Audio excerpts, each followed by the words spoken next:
فیقے نے بابو جی نے جب فیقے سے بیٹا یہ بات کی کہ اپنے باپ کو کیوں ہسپتال میں گھسیٹتے ہو، تو یہاں فیقے نے امید کا اظہار کیا ہے، کیونکہ امید پہ دنیا قائم ہے۔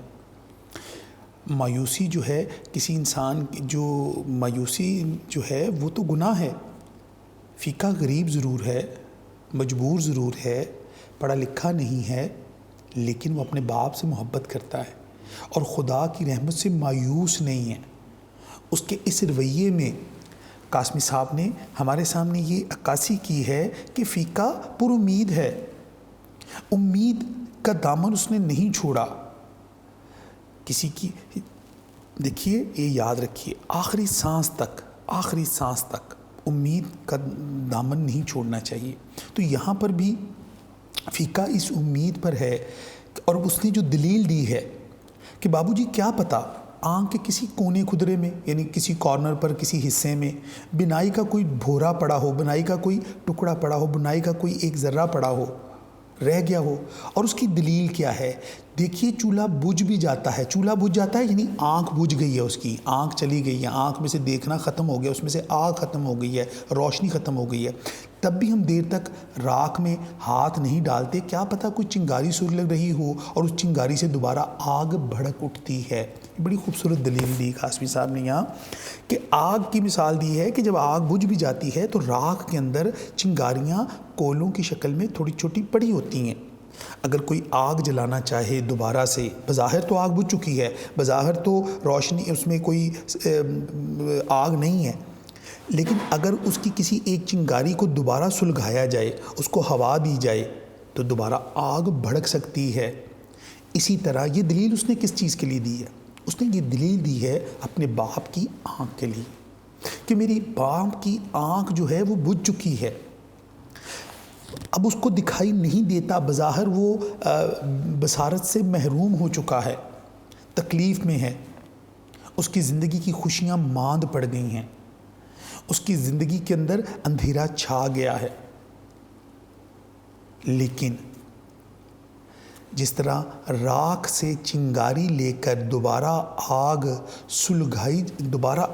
سلگائی جا سکتی ہے، اسی طرح ہو سکتا ہے ڈاکٹر جب میرے باپ کا معائنہ کریں، اس کو چیک کریں، تو ہو سکتا ہے کسی کونے خدرے میں کوئی ایسی چنگاری ہو، کوئی ایسے علاج کی سبیل ہو جس سے میرے باپ کی آنکھوں کی گئی ہوئی بینائی واپس لوٹ آئے، جیسے چنگاری کی مدد سے دوبارہ آگ جلا لی جاتی ہے۔ اس طرح ہو سکتا ہے میرے باپ کی آنکھ کا کوئی بھورا ایسا مل جائے آنکھ میں ڈاکٹروں کو کہ وہ اس سے دوبارہ دیکھنے کے قابل بنا دے، دوبارہ وہ دیکھنا شروع کر دے، اور اس کی بے قرار، بے چین اور اندھیری زندگی میں پھر سے روشنی لوٹ آئے۔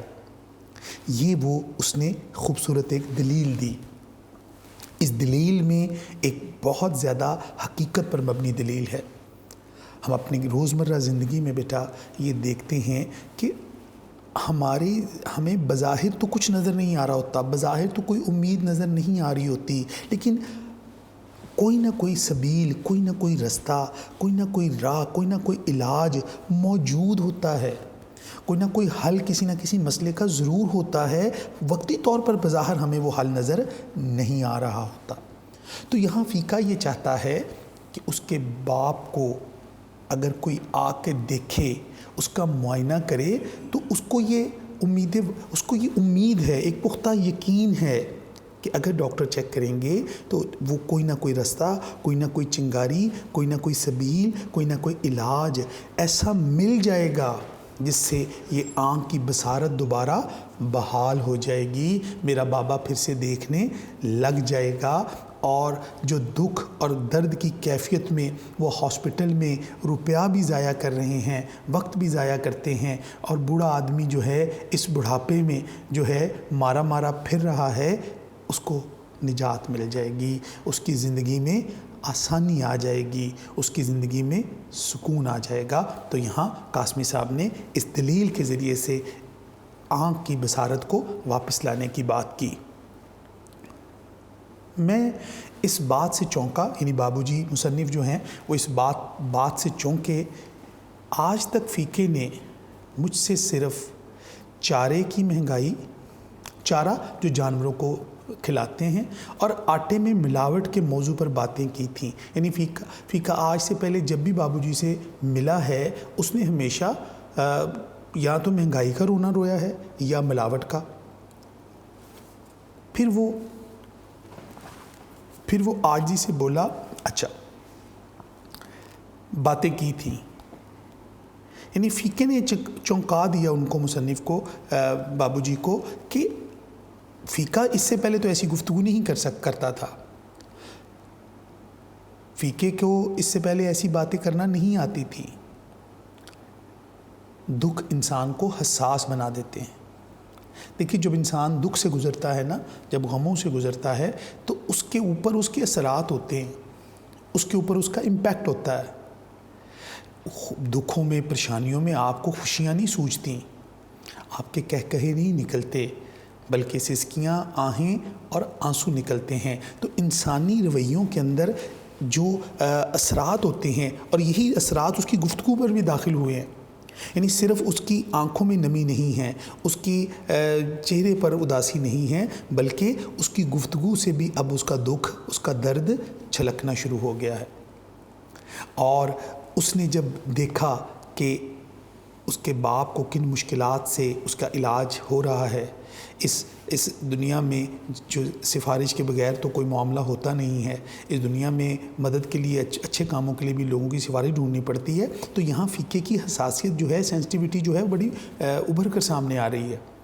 اور فیقہ جو ہے وہ جب اس دکھ کے کیفیت سے گزرا ہے اپنے باپ کی تکلیف کو دیکھ کر، تو اس کے اندر جو ہے حساسیت بڑھ گئی ہے.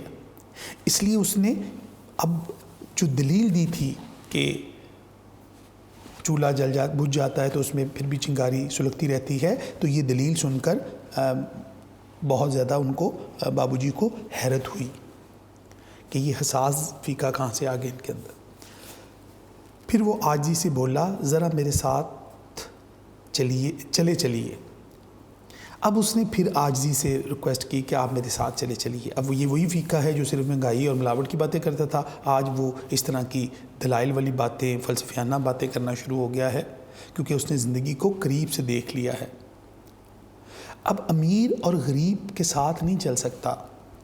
امیر غریبوں کے ساتھ، ایک کوچوان کے ساتھ جائے گا.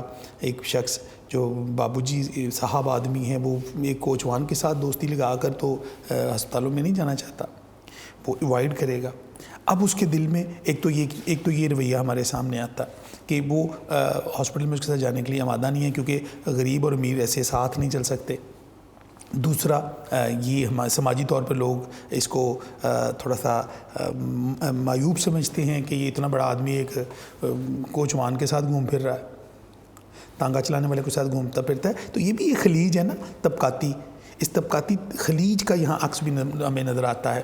تو دوسرا، پھر وہ اپنی معاملات، اپنی اہمیت، اپنے کام، اپنی چیزیں، اور وہ معمولی نوعیت کی، ایسی معمولی نوعیت کی چیزیں ہرڈل بنی ہوئی ہیں کہ وہ بابو جی جو ہیں وہ فیقے کے ساتھ جانے پر پھر آمادہ نہیں ہوتے. پھر اس کو باتوں میں ٹرخا رہے ہیں. تو کہتے ہیں کہ میرے دل میں سوچنا ہے، میرے جسم میں نیند ابھی پوری طرح غائب نہیں ہوئی تھی.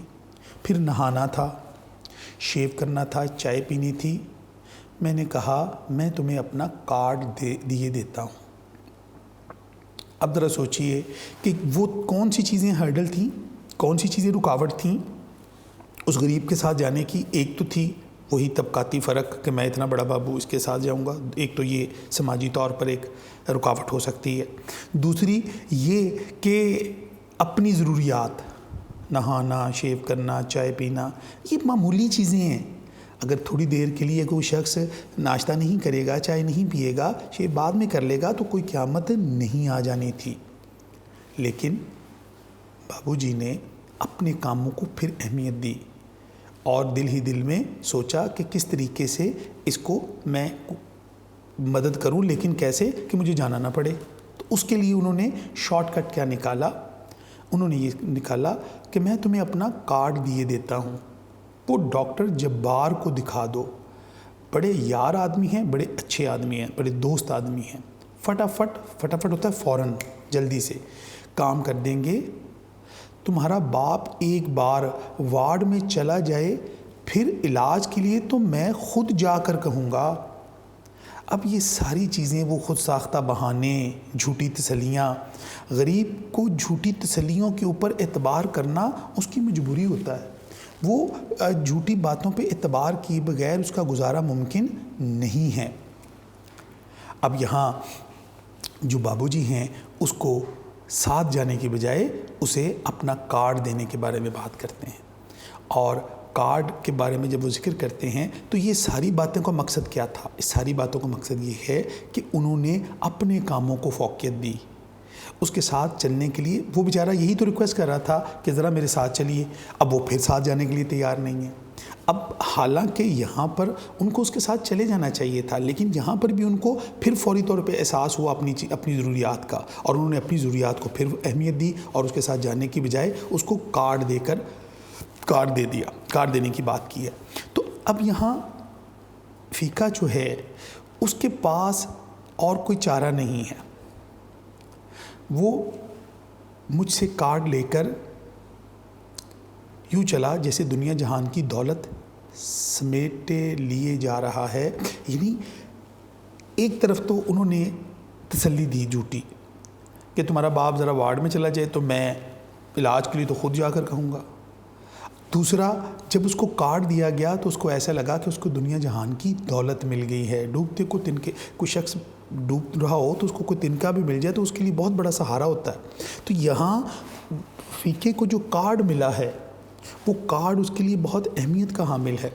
اس کو بابو جی کی باتوں پر اعتبار ہے کہ بابو جی جو کہہ رہے ہیں وہ ٹھیک کہہ رہے ہیں، وہ میری مدد کر رہے ہیں، وہ مجھے اپنا کارڈ دے رہے ہیں، یہ تو بہت بڑی چیز ہے جب میں جاؤں گا۔ کیونکہ اس کو جس طریقے سے اس کارڈ کی اہمیت بتائی گئی ہے، جس طرح جبار صاحب کے ساتھ دوستی کا احساس دلایا گیا کہ بڑے یار آدمی ہیں، فوراً کام کر دیں گے، بس تم میرا کارڈ دکھا دینا۔ یہ ساری باتیں کرنے کا مقصد صرف یہ تھا کہ وہ خود اس کے ساتھ نہ جائے بلکہ اس کو صرف ہمدردی کا یقین دلائے، اور غریب آدمی اس کے احسانوں کے بوجھ تلے دبتا چلا جا رہا تھا۔ اور جب اس نے اس کو کارڈ دیا، میں نے کارڈ پر لکھ دیا۔ اب کارڈ پر کیا لکھا بابو جی نے؟ جبار صاحب اس کا کام کر دیجئے گا، بیچارہ بڑا ہی غریب آدمی ہے، دعائیں دے گا۔ یعنی ترس کھانے کے لیے ایک کارڈ کے اوپر جو جملہ لکھا ہے وہ کیا ہے؟ وہ بھی یہ طبقاتی تقسیم ہے، وہ بھی ہمیں نظر آتی ہے کہ غریب آدمی کو اور نیچا کر دو، ترس کوئی اس پر کھا کر اس کی مدد کر دے۔ یعنی کوئی ایسا جملہ نہیں لکھا جس سے اس کے ساتھ دوستی یا اس کے ساتھ کوئی تعلق داری آئے، بلکہ یہ جملہ لکھا کہ یہ غریب آدمی ہے، یہ کیا کرے گا؟ بدلے میں آپ کو پیسے نہیں دے سکتا، فیس نہیں دے سکتا، آپ کا کچھ نہیں کر سکتا، ہاں ایک چیز دے سکتا ہے، دعائیں دے سکتا ہے۔ تو اس بیچارے کا کام کر دیجیے گا، بڑا مجبور آدمی ہے۔ یہ جملہ لکھنے کا ایک تو یہ پہلو۔ دوسرا، ہمدردی حاصل کرنا کہ فیکے کے لیے ہمدردی مل جائے گی کہ ڈاکٹر صاحب اس پر ترس کھا کر اس کی مدد کر دیں گے۔ ڈاکٹر صاحب اس پر ترس کیوں کھائیں گے؟ ڈاکٹر کا یہ فرض ہوتا ہے کہ وہ مریض کا علاج کرے۔ ڈاکٹر کا یہ فرض ہوتا ہے کہ اس کے لیے کوئی تدبیر کرے، اس کے کوئی علاج معالجے میں کوئی رکاوٹ ہو تو اس کو دور کرے۔ غریب آدمی کیونکہ اس تک اس کی رسائی نہیں ہے، ہمارا معاشرتی نظام اس طرح کا ہے، تو اب معاشرتی نظام میں خرابی کا حل یہ نکالا گیا، اس ہمدردی کا تقاضا کیا گیا کہ اس کارڈ کے اوپر لکھ دیا بیچارہ بڑا غریب آدمی ہے، دعائیں دے گا۔ اور مجھے یقین تھا کہ کام ہو جائے گا، یعنی بابو جی کو یہ یقین تھا کیونکہ ظاہر ہے ان کی دوستی تھی، ان سے یہ واقفیت تھی، تو وہ کام کر دیں گے۔ ڈاکٹروں کو صرف اتنا ہی تو دیکھنا تھا کہ آنکھ پوری طرح بجھ گئی ہے یا تھوڑی بہت رمق باقی ہے۔ رمق ہوتی ہے زندگی یا جان باقی ہے، یعنی آنکھ پوری طرح بجھ گئی ہے، یعنی ٹھیک نہیں ہو سکتی کہ ہو سکتی ہے، اور اگر ٹھیک ہو سکتی ہے تو اس کا کوئی علاج، کوئی تدبیر، کوئی سلوشن ہوگا جس سے وہ آنکھ کی بینائی واپس آ سکتی ہے۔ اب فیکے کے پاس کارڈ تھا اور وہ کارڈ لے کر بہت خوش تھا، اور بڑا اس کے اندر اس کو یقین تھا کہ اس کارڈ سے اس غریب کا جو مسئلہ ہے کہ اس کے باپ کو کوئی دیکھنے نہیں آ رہا، اس کو وارڈ میں جگہ نہیں مل رہی، وہ برآمدے میں پڑا ہے، تو اس کا علاج شروع نہیں ہو رہا، تو اس کارڈ کی مدد سے اس کا یہ معاملہ حل ہو جائے گا۔ اور وہی روایتی رویش، وہی روایتی رویہ بابو جی کا کہ انہوں نے دل ہی دل میں خود ہی فیصلہ کر لیا کہ کام تو ہو جائے گا، مجھے جانے کی ضرورت نہیں ہے، میرے اور بھی کتنے کام ہیں، میں نے نہانا ہے، شیو کرنا ہے، چائے پینی ہے، اور ابھی نیند ابھی باقی ہے۔ یہ ساری وہ رکاوٹیں اپنے ذہن میں لا کر خود کو مطمئن کر لیتے ہیں کہ ان کا کام ہو جائے گا، اور پھر ویسے بھی جملہ ایک ایسا لکھ دیا ہے کہ ضرور کام کر دیں گے، ترس کھا کر چاہے کریں، چاہے میری دوستی کی وجہ سے کریں، اس کا کام ہو جائے گا۔ پھر کیا ہوتا ہے؟ میں دن بھر گھر سے غائب رہا اور فیکا دن بھر میرے گھر کے چکر کاٹتا رہا۔ شام کو اس نے مجھے بتایا کہ جبار صاحب بیٹھے تو ہیں پر کوئی اندر نہیں جانے دیتا، کہتے ہیں باری سے آؤ، اور میری باری آتی ہی نہیں۔ گھٹنا پاجامے میں سے جھانک رہا ہو تو باری کیسے آئے بابو جی؟ اب اس پیراگراف میں، ان سطور میں قاسمی صاحب نے غریب آدمی کی اس سماج میں جو عزت نہیں ہے، ہاسپٹل میں علاج کے لیے، ابھی وہ علاج کے لیے کیا جاتا تھا، وہ اس کے پاس کارڈ تھا، وہ صرف جبار صاحب سے ملنا چاہتا تھا اور یہ بتانا چاہتا تھا کہ مجھے بابو جی نے بھیجا ہے، یہ ذرا دیکھ لیں جی، تاکہ میرے باپ کی کو چیک کر لیا جائے، اس کی آنکھ دیکھ لی جائے کہ وہ بجھ گئی ہے یا اس میں زندگی یا جان کی یا رمق بھر باقی ہے۔ تو وہ اس سلسلے میں ڈاکٹر صاحب سے ملنا چاہتا تھا۔ اب جبار صاحب تو بیٹھے ہیں، لیکن کیا ہے، وہاں پر کوئی کسی کی نہیں سنتا، وہاں پر وہ جاتا ہے اور اس کی باری آتی نہیں ہے۔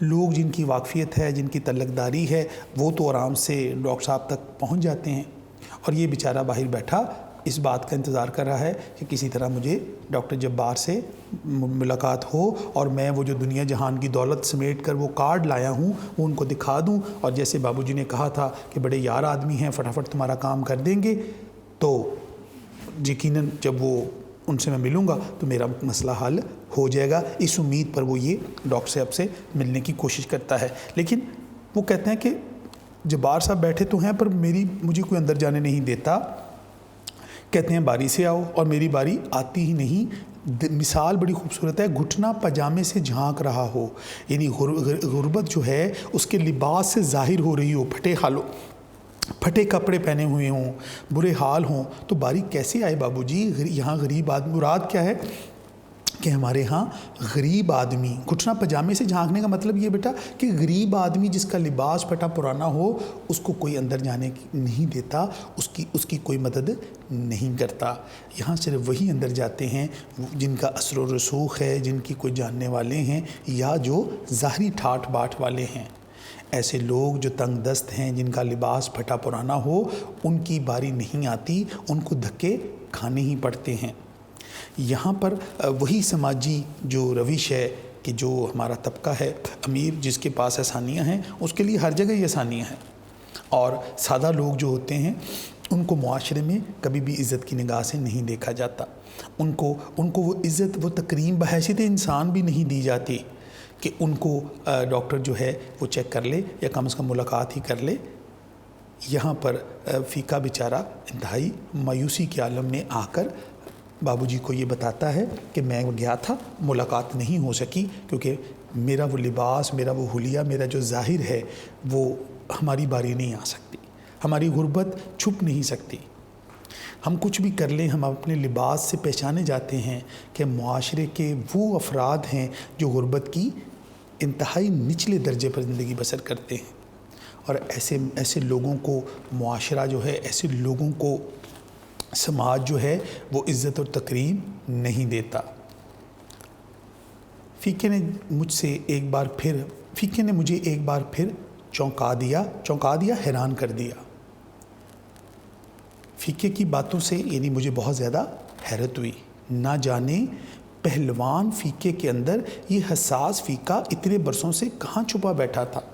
یقیناً بابو جی جو ہیں وہ فیکے کو کافی اسی علاقے میں رہتے ہیں، کافی عرصے سے جانتے ہیں، پہلوان فیکا اس لیے کہا گیا ہے کہ فیکا اپنے جسامت کے اعتبار سے تھوڑا سا ہیلدی تھا، موٹا تھا، لیکن حساس سینسٹیو فیکا، یعنی فیکے کے اندر یہ حساسیت کہاں آ گئی؟ یہاں یہ اس کے اندر یہ احساس کہاں سے آ گیا؟ میں نے وعدہ کیا کہ کل ضرور چلوں گا، اب تو شام ہو گئی ہے۔ دوسرے دن سویرے ہی مجھے شیخو پورے جانا پڑ گیا اور رات کو واپس آیا تو معلوم ہوا کہ فیکا آیا تھا۔ اب یہاں پر بھی قاسمی صاحب نے اس سے پھر وعدہ کر دیا، پھر اس کو تسلی دے دی ہے، اس کو پھر ایک جھوٹی بات کر دی ہے کہ بھئی کل تمہارے ساتھ چلوں گا، کہ تمہاری باری نہیں آتی، ظاہری بات ہے تم غریب ہو یا جو بھی تم نے باتیں کی ہیں سینسٹیو، وہ ساری باتوں کے بعد بابو جی کے اندر یہ ہمدردی پیدا ہوئی کہ وہ اس کی مدد کریں، اس کو اندر لے اس کو ڈاکٹر صاحب سے کہہ کر اس کے باپ کا علاج شروع کروائیں۔ تو وہاں یہاں پہنچ کر وہ پھر اس کو کل کا کہہ دیا، یعنی پھر اس کے ساتھ عملی طور پر کچھ نہیں کیا۔ اور اگلے دن کیا ہوا؟ ظاہری بات ہے اب تو شام ہو گئی ہے، یعنی بہانہ پھر وہی۔ یہ ہمارے قاسمی صاحب نے فیکے کے کردار میں اور بابو جی کے کردار میں ہمارے معاشرے کی خرابیوں کو اجاگر کیا ہے۔ ہمارے معاشرے کے اندر یہ نقص پایا جاتا ہے، یہ خرابی پائی جاتی ہے کہ یہ ایک دوسرے کی اس طرح سے مدد جس طرح کرنی چاہیے، جس طرح ایک انسان کا دوسرے انسان پر حق ہے وہ ادا کرنے سے قاصر ہے۔ اور دوسرا جو علاج معالجے کے معاملات ہیں، جو حکومت کے فرائض ہیں، اس کے اندر بھی خامی ہمارے سامنے آتی ہے۔ اب دوسرے دن کیا ہوا؟ مجھے شیخو پورے جانا پڑ گیا اور رات کو واپس آیا تو معلوم ہوا کہ فیکا آیا تھا۔ اس کے بعد تو فیکا تو آئے گا کیونکہ ضرورت مند دیوانہ ہوتا ہے، جو ضرورت مند ہوتا ہے وہ تو آئے گا۔ اصل چیز تو یہاں یہ تھی کہ وہ ان کی فوراً مدد کرتے، کچھ عملی اقدام کرتے، لیکن کیونکہ صبح شیخو پورہ جانا تھا تو اب ان کو اپنا کام یاد آ گیا، وہ اپنی مصروفیت کی وجہ سے پھر بات آئی گئی ہو گئی۔ دوسرے دن سویرے ہی مجھے شیخو پورے جانا پڑ گیا، رات کو واپس آیا تو معلوم فیکا آیا تھا۔ اس کے بعد 3 دن تک میں نے زیادہ وقت گھر میں گزارا مگر فیکا نہ آیا۔ چوتھے روز میں نے گلی کے موڑ پر ایک کوچوان سے فیکے کے باپ کا پوچھا تو معلوم ہوا کہ اسے وارڈ میں جگہ مل گئی ہے۔ اتنے میں فیکا بھی آ نکلا۔ مجھے ذرا سی ندامت تھی، اس لیے جھوٹ بولنا پڑا۔ کیوں فیکے؟ جبار صاحب نے کام کر دیا؟ وہ بولا مگر بابو جی وہ تو مجھ سے ملے ہی نہیں۔ میں نے فوراً کہا میں نے فون کر دیا تھا۔ وہ جھوٹ بولتا تھا بڑے سلیقے سے، میں اعتبار نہ کرتا تو اور کیا کرتا۔ یعنی ایک جھوٹ چھپانے کے لیے کئی جھوٹ بولنے پڑتے ہیں، تو یہاں بابو جی پھر جھوٹ بول رہے ہیں۔ حقیقت میں انہوں نے کوئی فون نہیں کیا تھا اور دل ہی دل میں فیکے کو یہ احساس دلایا ہے کہ دیکھو میں نے تمہارا کام کر دیا، کیونکہ ایک دوسرے کوچوان سے پوچھا تھا کہ اس کے باپ کو وارڈ میں جگہ مل گئی، اور اب یہاں پر وہ اس کو یہ احساس دلا رہے ہیں کہ دیکھو میں نے تمہاری کتنی مدد کی۔ لیکن اصل میں اندر سے ان کو ندامت کا مطلب ہوتا ہے شرمندگی، لیکن اندر سے ان کا دل ندامت کا شکار تھا۔ ان کو شرمندگی ہو رہی تھی کہ انہوں نے فیکے کے لیے کچھ نہیں کیا، حقیقی عملی اقدام کوئی نہیں کیا۔ وہ تو شیخو پورہ چلے گئے تھے، ان کو تو اپنے کام تھے، پھر پیچھے بھی ایسے باتیں، کبھی کچھ تھا کبھی کوئی ریزن تھی، تو چھوٹی چھوٹی باتیں بنا کر سستی دکھائی اور اس کی مدد نہیں کی۔ لیکن باتوں میں اور رویوں میں احساس، ہمدردی اور ایسی گفتگو کی جاتی رہی جس سے فیکے کی امیدیں بڑھتی چلی جا رہی ہیں اور وہ ان کا احسان مند ہوتا چلا جا رہا ہے۔ لیکن جب میں نے یہ کہا کہ وہ جبار صاحب نے کام کر دیا تو اس نے کہہ دیا وہ تو مجھ سے ملے ہی نہیں۔ میں نے کہا میں نے فون کر دیا تھا۔ تو یہ یہاں تک ہم نے یہ بات یہاں پر اس لیے یہ کہا، اس کو جھوٹ بولنا پڑا کیونکہ سچ کبھی بھی شکست نہیں کھا سکتا، جھوٹ ہمیشہ شکست کھا جاتا ہے۔ یہاں جھوٹ بولا جا رہا ہے، ایک جھوٹ بولیں گے تو آپ کو بار بار جھوٹ بولنا پڑے گا۔ فیکے کا چہرہ ایک دم سرخ ہو گیا اور اس کی آنکھوں میں ممنونیت کی نمی جاگ اٹھی، احسان مندی کے آنسو آ گئے۔ ممنونیت کی نمی یعنی احسان مندی کے آنسو آنکھوں میں بھر آنا۔ جبھی میں کہوں نرس بار بار یہ کیوں کہہ رہی ہے کہ دیکھو بڈھے کو تکلیف نہ ہو، دیکھو بڈھے کو تکلیف نہ ہو، یعنی نرس جو احساس کر رہی تھی اس کے باپ کا، تو وہ یہ سمجھا کہ اچھا یہ اس لیے نرس میرے باپ کا خیال کر رہی ہے کہ بابو جی نے فون جو کر دیا تھا، اگر بابو جی فون نہ کرتے تو ظاہر بات ہے نرس میرے باپ کو تھوڑی پوچھتی، ہم غریبوں کو تو ویسے کوئی نہیں پوچھتا۔ اچھا یہ جو نرس نے پوچھا تھا یہ اس لیے پوچھا تھا کہ بابو جی نے فون کر دیا تھا۔ سچ یہ ہے کہ بابو جی نے کوئی فون نہیں کیا تھا، وہ نرس اپنی ذمہ داری نبھا رہی تھی، وہ نرس اس کے باپ کا علاج کر رہی تھی، لیکن فیقہ جو ہے وہ بابو جی کا احسان مند ہو گیا اور احسان کے مندی کے آنسو اس کی آنکھوں سے چھلک گئے۔ ڈیئر اسٹوڈنٹس، ابھی ہم نے اپنا باقی سبق پڑھا آگے، افسانہ اوور کوٹ۔ بیٹا یہاں تک اپنا سبق اب تیار کیجئے، اس کا خلاصہ، اس کے MCQs، اس کے پیراگراف اور جو معاشرتی رویے جو قاسمی صاحب نے ہمیں اس سبق میں بتائے، اس کی روشنی میں اس کو اچھی طریقے سے آپ پریپیئر کیجئے، اور یقیناً آپ بچے اپنے تیاری بھی کر رہے ہوں گے۔ بیٹا اس دعا کے ساتھ مجھے اجازت دیجئے، انشاءاللہ اگلے لیکچر میں پھر آپ سے ملاقات ہوگی۔ تب تک کے لیے اس دعا کے ساتھ کہ میرا بیٹا جہاں آپ لوگ رہیں اللہ تعالیٰ آپ کو اپنی حفظ و امان میں رکھے۔ اللہ نے کے بعد